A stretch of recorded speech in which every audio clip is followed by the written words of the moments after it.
Oh, we're from Tigerland. Bum, bum, bum, bum, bum. From Tigerland. In any weather you will see us with the We are grin. going to disenfranchise half the listeners if we don't do the Adelaide song as well, though. So we better do it. Yeah. How does it go? Oh, we're from Adelaide. Fighting fury, we're from Adelaide. Blue, yellow and red.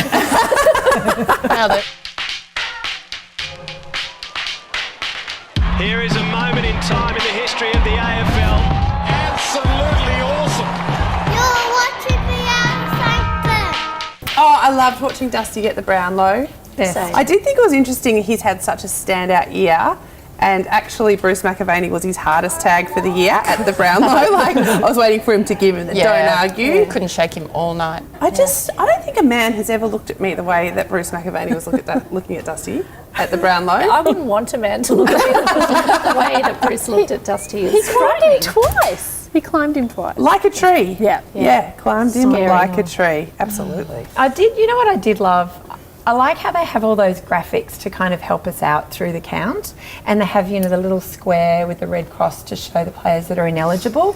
I was thinking maybe next year, always looking for improvements, maybe something that they could think about is the players that are ineligible could just wear something like that on the back of their jacket, like instead of a number. Could they just have a naughty table?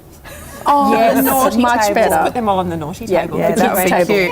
Yeah. I've got an idea for next year as well that's also about the dress. There's so much interest and excitement, apparently, among some people in the red carpet, but the AFL for a few years now has been implementing quite a strict dress code just for the blokes. So I think they pretty much all have to wear like a black. Yeah, because Suit and of the tie. white shoe debacle of like 2002. Brodie Holland. Yeah. That's true. I mean, Was there a that must-wear socks? But that's true. No But shoes, look, no service. I don't like the strictly mandated dress code, and so I would like to see the AFL relax it next year, because I would love to see Joel Selwood and Patrick Dangerfield come together as Harry and Lloyd from Dumb and Dumber, because those are some amazing outfits. Yeah. Okay.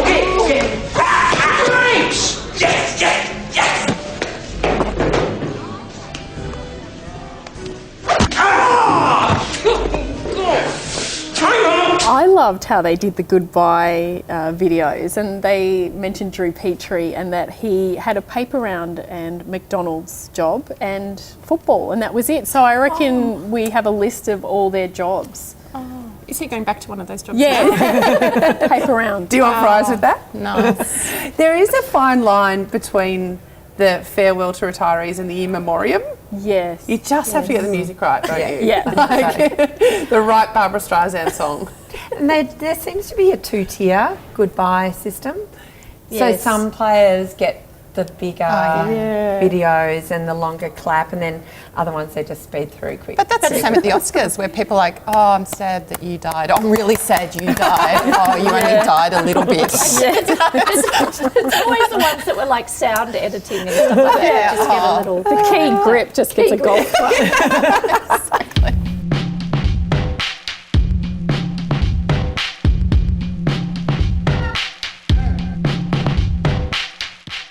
So I'm not leaving it to chance this year. I'm going straight from here to the supermarket to make sure I get the party pies. Because on grand final day, like in the morning, you get to the supermarket and there's like everybody's there going, I need the pies. It's like a tsunami, like of people, and then it all just disappears at 2:00. It's like, and it's, I don't know, it's this weird thing because when I'm at the football, I don't order a party pie. But when I take the game home, I kind of miniaturise it a little. So, like, why wouldn't I buy a regular pie? Do you do the tiny little hot dogs too? No. I like a big one. What is grand final day? Hey, Gotta try your luck. it's one day in September. I don't know about these grand final rituals, because as a Hawthorn supporter, I only have one grand final ritual, and that is going to the grand final, winning it, and then just heading home. I know I've said before that grand final day, I flipped my card. Yes. Yeah. So let's say Luke Hodges' face is Richmond, and Luke the Lion. That's a collector's item, Leash. Yeah, it's It's in brown and gold. and the back, the bum side, no, is Adelaide. So let's Okay. see who's going to win. Adelaide. That? Try it again.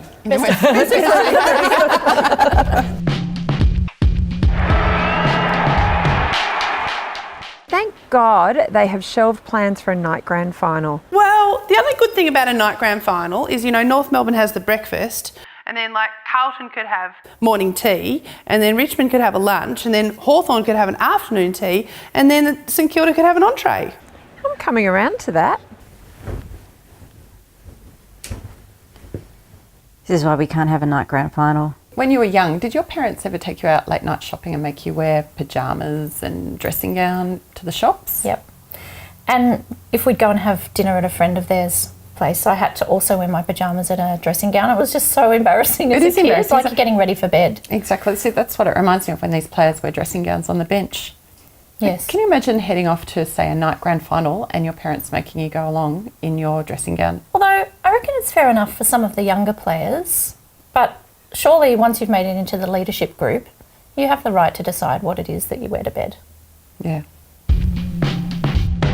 Oh, I've loved seeing all those fences painted and the people getting in the mood. We got an email this week. Did you guys see the email from a guy who sent us a photo? He had picked his baby up and had done a poo on his pants, and he was sure that the poo on his black pants had made the tiger stripe, and he thinks it's an omen. Yes. I just really loved that a poo joke didn't mean something about Hawthorn for once. That was a relief. Yeah. It was a relief. For the baby and for us. Yeah. I know. Yeah. If it had made the Crows logo, you'd be concerned. Straight to emergency. Straight to the hospital with that one. Yeah. Yeah. I always feel like I've gone to great effort. Like I've decorated the house with bunting that I've made myself, the last few years. I've put some decorations out for my tiger-loving family. I really felt like I just, hadn't done quite enough when I saw that farmer had painted his cows and they looked like a whole bunch of footballers. He'd gone next level. He'd gone next She'd level. gone next level. Yeah. I know.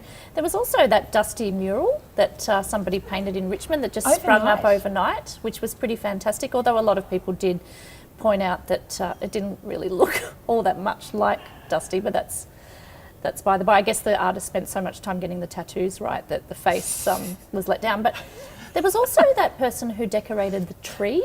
Did you see that? And it was interesting because it was a little bit scary. It reminded me of those talking trees in Lord of the Rings, and it made me think that it was coming back around to our Lord of the Rings theme where Dusty and Koch are Frodo and Sam Gamgee, and they're making the pilgrimage to Mordor for the precious. I like the idea of a tree, though. We put up a Christmas tree and decorate it. We should have like a grand final tree. Oh, this is brilliant. Like This is Christmas too baubles, but in your team colours. But how early is too early though? Because on the way here, there was flags and scarves outside of windows, and there was, 4 Richmond, 1 Adelaide, but we are here in Melbourne. How is it jinxing. too early? No. Yeah, They jinxing put it. up the Christmas trees in shopping town in November.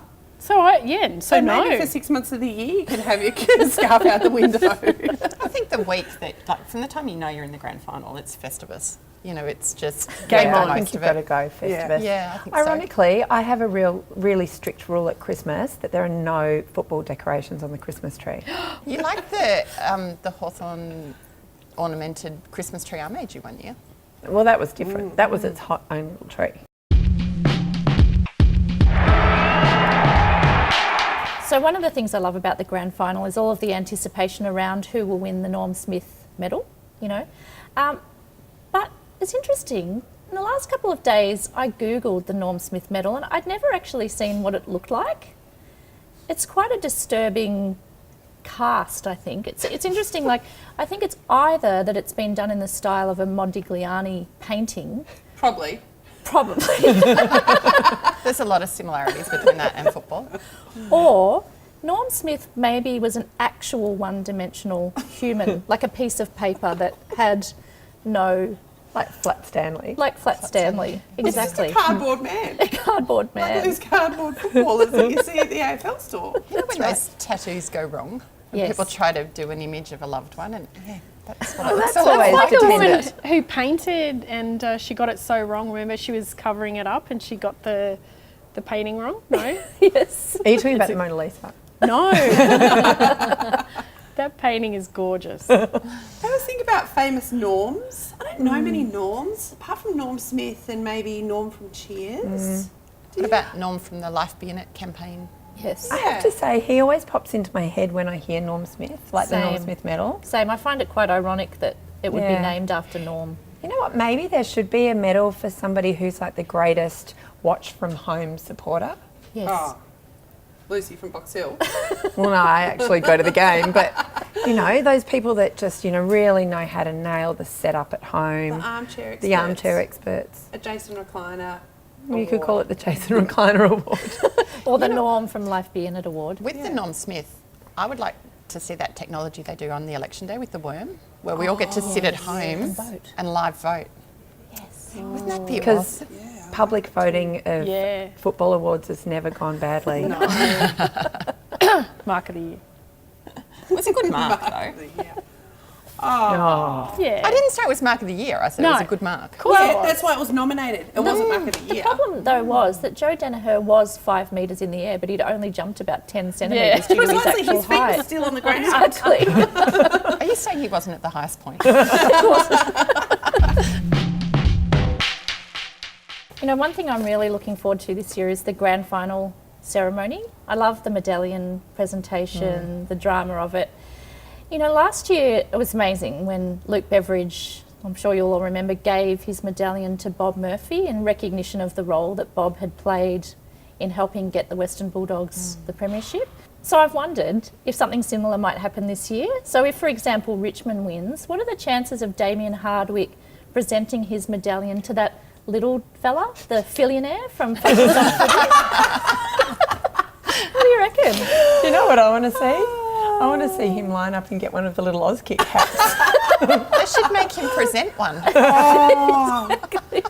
All of the Focus on Footy folks should be They presenting. should all be made to line up and present. That's right. That's actually my favourite part of the grand final presentation is the little kids coming up and watching the footballers go from, you know, euphoria and they've just got their medal and then trying to get a baseball cap on a little head. And it's not as straightforward as you would imagine.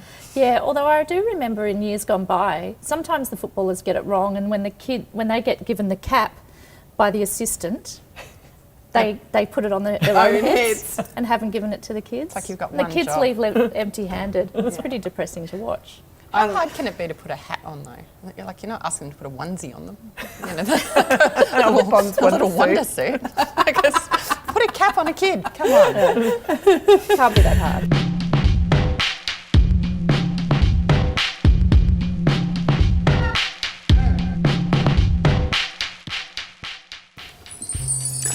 Oh, great and wise seer.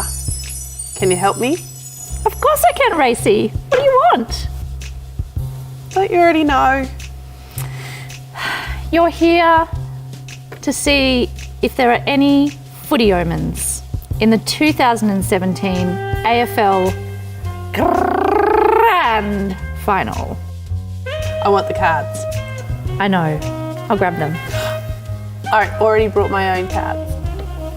I also know that. All right. What I need you to do is give them a good, hard shuffle.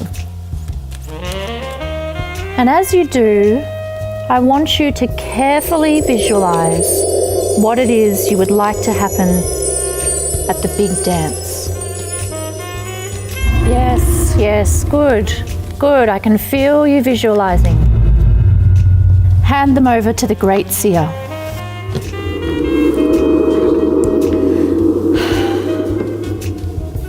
I'm ready, like Eddie. It's going to get gnarly like Charlie. I love him. For Richmond to win, they've got to dance like rats. Yes, this is excellent. and they've got to attack like Jack. So, there we have it. But what does it all mean? What does it all mean? Yeah, what does it all mean? What does it all mean? Yeah, what does it all mean? I haven't really thought about it. What it all means is that the winner of the 2017 AFL Grand Final is